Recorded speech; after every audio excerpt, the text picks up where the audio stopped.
Good evening, our beloved viewers. It's 9 p.m. You are watching on live RTD channel. Welcome to this English news edition. Here are the major stories. The head of state meets the notable of Tajora region.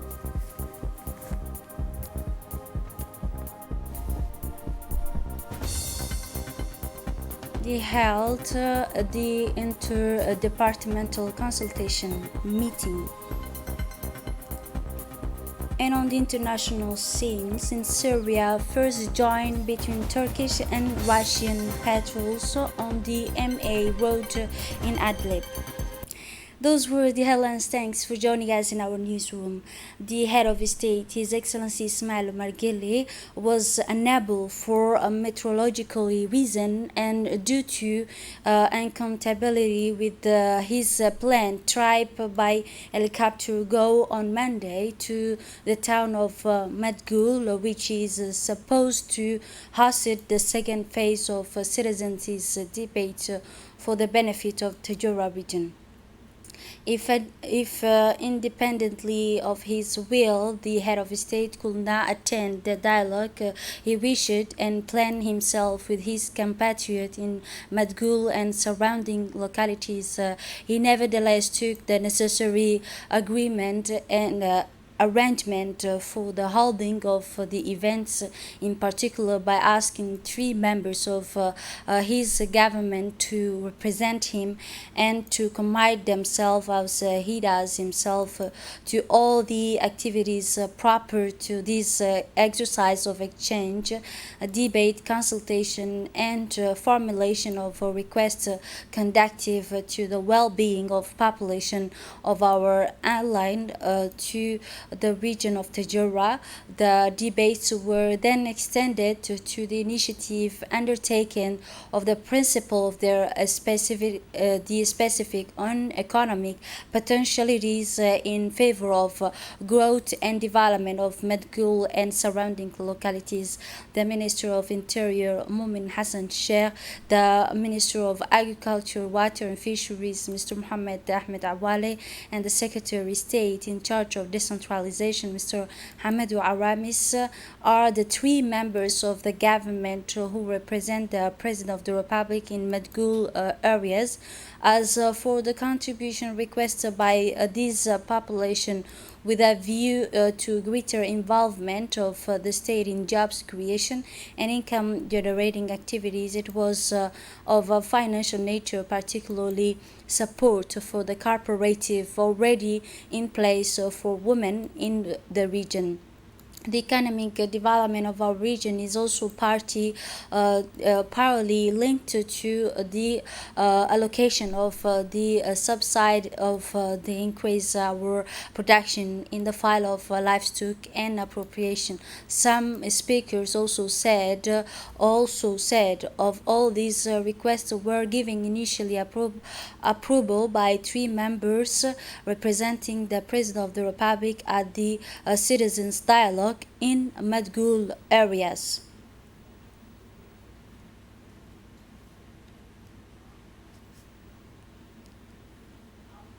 Like the rest of the world, the other interior region, and during his exploratory tour by the President of the Republic, His Excellency Ismail Margili, to Tajora region, His Excellency held a meeting with the notables and leaders of civil society in this region to listen to them closely about the service condition in the region to promote development in Tajora region.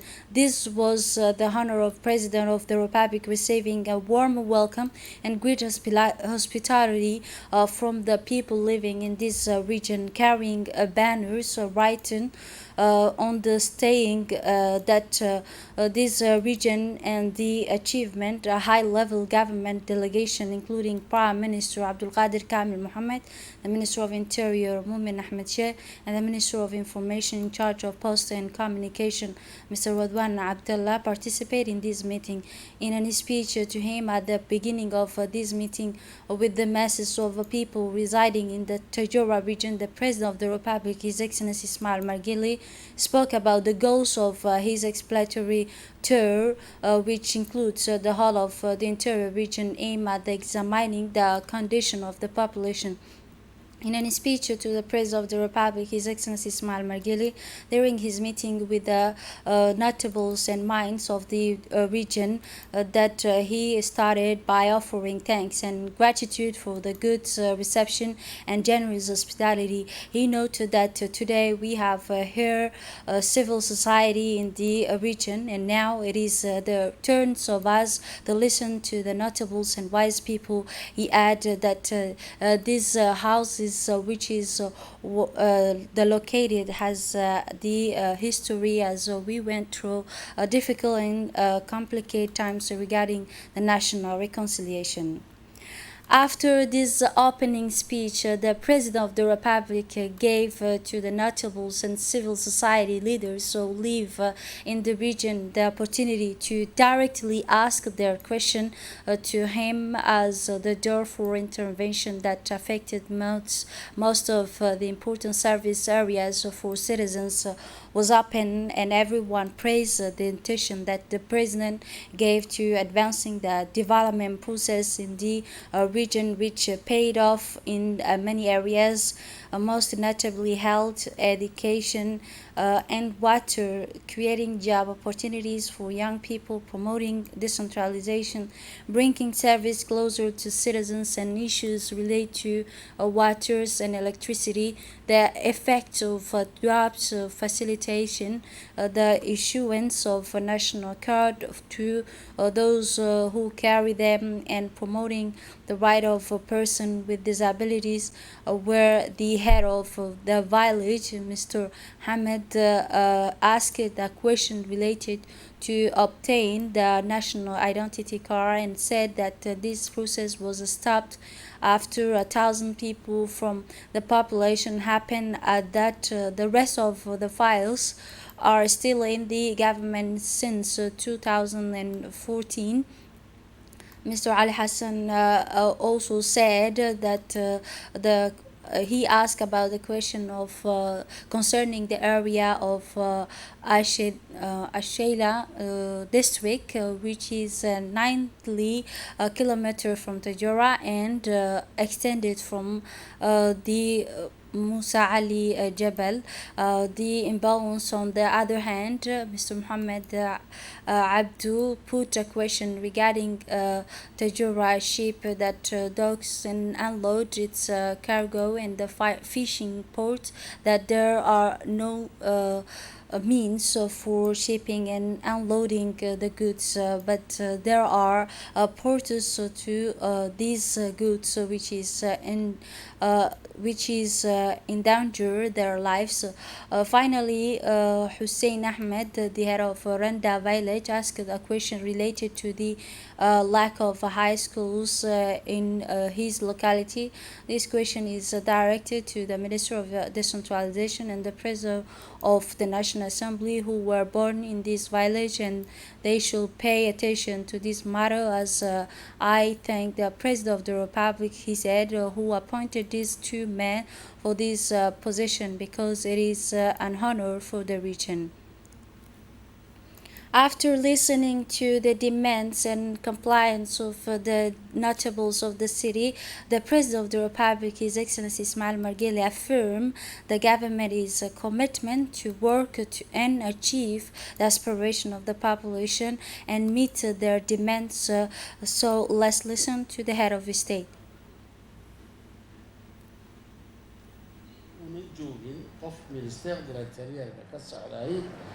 Il faut former les directeurs des écoles, registrerkana loo dhiibo, ay sajiraan carruurta markay dhashaan.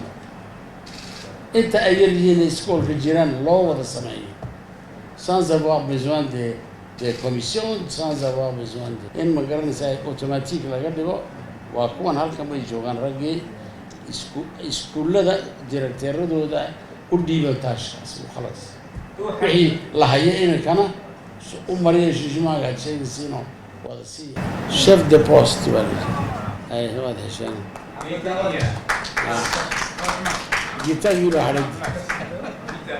ka shaqaynaynayo dhakhtarkiina uu hadhay waan keenaynaa isagana. Waan aragnay dhibta ay leedahay meel aanan loogu talagelin dooniyo. kolkaa waxaan isweydiiyey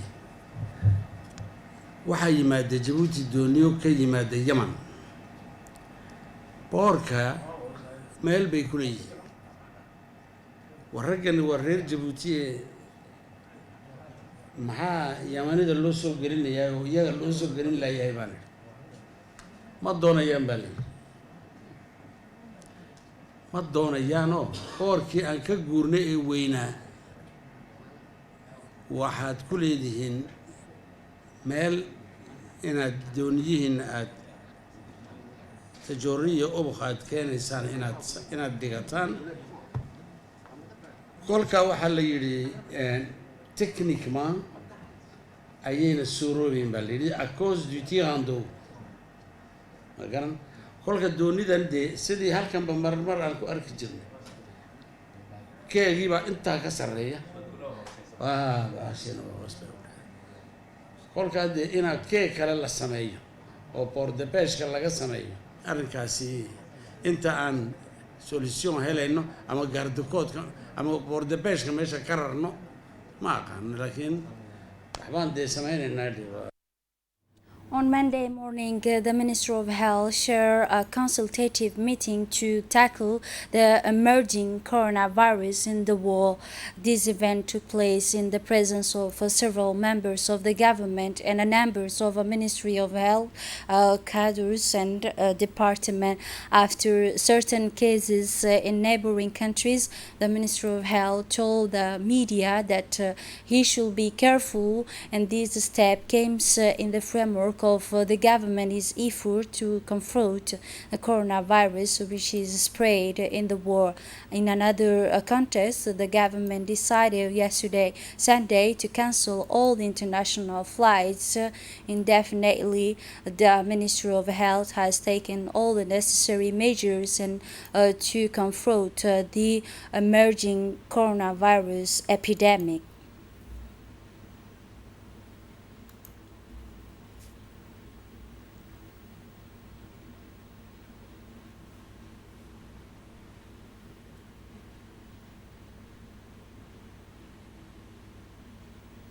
In a speech on this occasion, the Minister of Health, Mohamed Warsama, said and pointed out the importance of this consultative meeting, which was attended by the Minister of Concern to confront the coronavirus epidemic. Let's listen to him. Today, we are gathered at the Department of Health. It is an honor for me to work with my colleagues beside me. The aim of this meeting today, above all, is to create multi-sectoral coordination between all the ministries that are concerned and, above all, to inform the population and the whole government. Are mobilized to support the Ministry of Health and the whole government. Are mobilized to deal with these problems, especially the Ministries of Trade who are coming out, also the Ministries of Education, the Ministry of Transport, the Ministry of Higher Education, the Ministry of Communications as well. And each department of each minister are there to give their support to really find measures. For his part, the Minister of Higher Education and Research, Dr. Nabil Mohammed, addressed the necessary measures that were taken to confront this epidemic in the country. Let's listen to him. Je voudrais tout d'abord, pour répondre à votre question, First of all, I would like to answer your questions to emphasize a very, very important fact. The fact that the President of the Republic, who has given us all the instructions today so that we can meet, so that we can work and answer the questions that the people of Djibouti are asking themselves today. There are two things to be learned from this meeting, which was under the aegis of the Minister of Health, Mohamed Warsama. As you said, it brought together a number of ministries, two important elements. The first element is how do we raise awareness and ensure the protection of our population. The other most important element is that the population, of course, is asking itself, it's how to ensure a normal life for our population. The President of the Republic has instructed us not to wait until there is a case and not to make mistakes that our country makes. That is why we are here to answer the first question, to raise awareness, to inform, to keep our population informed of the actions to be taken to curb this pandemic if it arrives in Djibouti. The most important thing is to keep our people informed through communication so that there is a social cohesion and solidarity. and that is the essential element in the prevention of this cause against the coronavirus. The essential element is prevention. Wash your hands, a number of instructions that you already know and the Ministry of Health has made available to the entire population of Djibouti. On the second part of his intervention, the Minister of Higher Education and Research, Dr. Nabil Mohammed, also discussed ways and means to avoid the spread of this virus before any cases occurs. Let's listen to him once again. Maintenant, comment assurer une vie normale à la population djiboutienne? Quand je dis vie normale, la question qui se pose, est-ce qu'il y aura assez de nourriture? Est-ce qu'il y aura assez de médicaments? Now, how can we ensure a normal life for the people of Djibouti? When I say normal life, the question is, will there be enough food? Will there be enough medicine? How are we going to do it? The Minister of Transport has assured us, first of all, that a number of measures has been taken, particularly to the movement of goods. He also reminded us that the movement of goods is proceeding normally. The entire population of Djibouti was aware of the flights were suspended within 72 hours as of March 18. The Minister of Transport indicated that through foreign affairs, all international organizations and diplomatic representations have been informed and kept informed of such a decision. The important point, therefore, is who are the people who are first in line? At the borders, customs, the police. How can we ensure that these people are also prevented? The Minister of Health has assured us that he has made this personnel available, and they will be further reinforced. Gloves, masks, and thermal imaging cameras are being made available to protect them. It's not just that, they have to be trained as well. When someone gets on a boat, he greets people and signs the papers to give them all the information so that small actions that can protect them and protect the population can be set in motion, such as gloves, setting distance, and so on. Finally, the Minister of Higher Education also said that the measures that were taken to confront the coronavirus in the event of suspicions of that of level of the Ministry of National Education and the Higher Education. Let's listen to him. Non. Comment s'assurer qu'au niveau des écoles, vous m'avez posé la question tout à l'heure, et au niveau de l'enseignement et de la formation, en cas de pandémie? Now, how can we ensure that at the school level? I was asked the same question earlier, and in terms of education and training in the event of a pandemic. For now, we pray to God that we will not be affected. But in the event of pandemic, we must be prepared. The Minister of Education has assured us that in addition to the preventive measures of making liquid soft gel available, he will explain to students the provision that will be provided in case of a crisis. All courses will be taught using the technological tools now available to the population and made available to all citizens. The other important element is to ensure that the exams are conducted in a normal way. It is very likely that changes in the management of the timetable be implemented, but this is not the case at the level of higher education.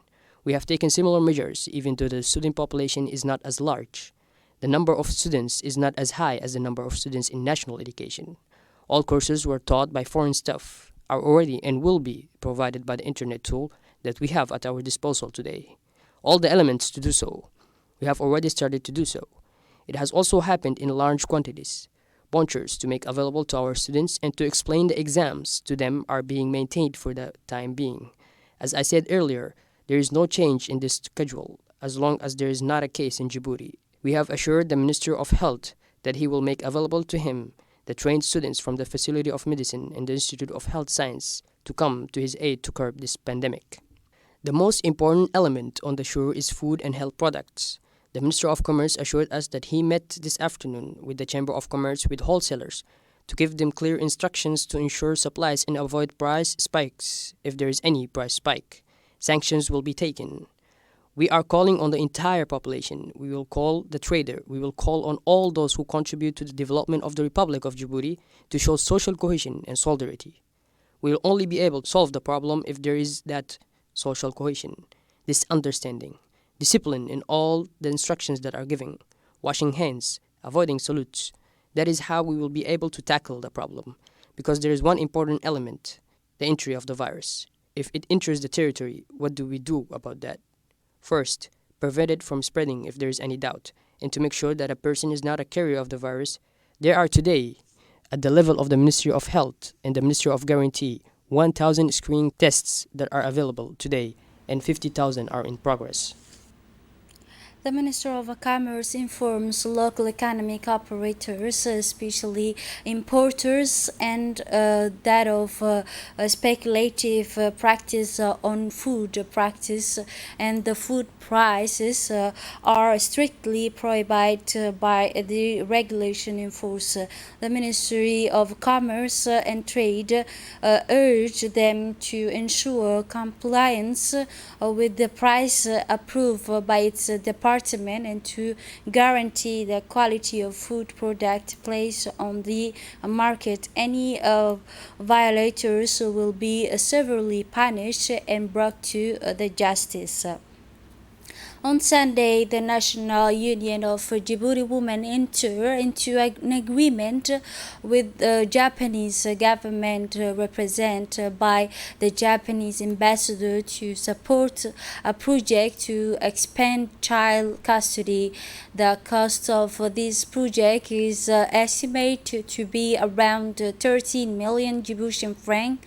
This project consists of building a new classroom, multi-purpose hall, and the teachers' hall. The occasion was attended by the Vice President of the National Union of Djibouti Women, Ms. Hasna Hamad Bilil, the Secretary General of the Union, Fatima Musa, Secretary General for the Ministry of Women and Family, Anissa Hassan, and the Chairman of the Board of Directors, Ms. Habon Building Company, and the representative of the Ministry of Housing.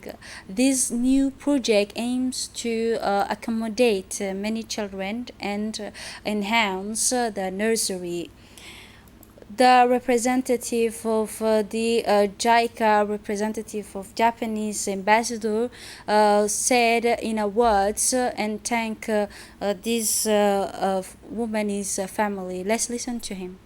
Great pleasure for me to be with you to participate in the signing ceremony for the Nursery School Extension Project managed by UNFD. The project will allow the National Union of Djiboutian Women to make an extension of the nursery school.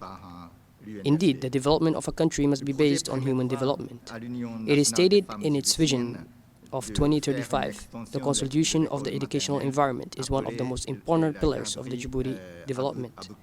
For this purpose, Japan has supported the efforts of the government of Djibouti to date in many projects, including the construction of primary schools, colleges, and the teacher training and basic education center. In addition, apart from the construction of these facilities, we regularly send volunteers to JICA to strengthen education in various fields. The Vice President of National Union of Djibouti Women, Ms. Hasna Ahmed Bilil, welcomed at the beginning of her speech the Japanese delegation and thank and appreciate the valuable participation in the occasion organized for singing and an agreement for signing an agreement between the National Union of Djibouti Women and the Japanese government. She emphasized that this agreement includes the expansion of the nursery, noting that in the year 2000, the name of the nursery, known as the Nursery IAN, was changed to the Ibrail Nursery, and it is headquarters were moved inside the headquarters of the National UN of Djibouti Women, where the nursery was equipped with 2 halls and a game site. She emphasized that this occasion reflects the strengthening of deep relation existing between the two countries, and also indicate that this agreement will contribute to develop the infrastructure of the nursery. In the national institutions of public administration, the Ministry of Labor, in charge of administrative reform, in cooperation with the State Secretary for Youth and Sport, concluded this morning the activities of a qualifying session on strengthening the capacity of manager and activists of the Community Development Center. The main objective of these courses is to build capacity to design and implement them, and also to manage the leadership policy, that is the policy that aims to enhance social work. The course deal with many issues, including the issues of youth unemployment and starting of a community project, as well as initiative of community development center and managing expectation of this center.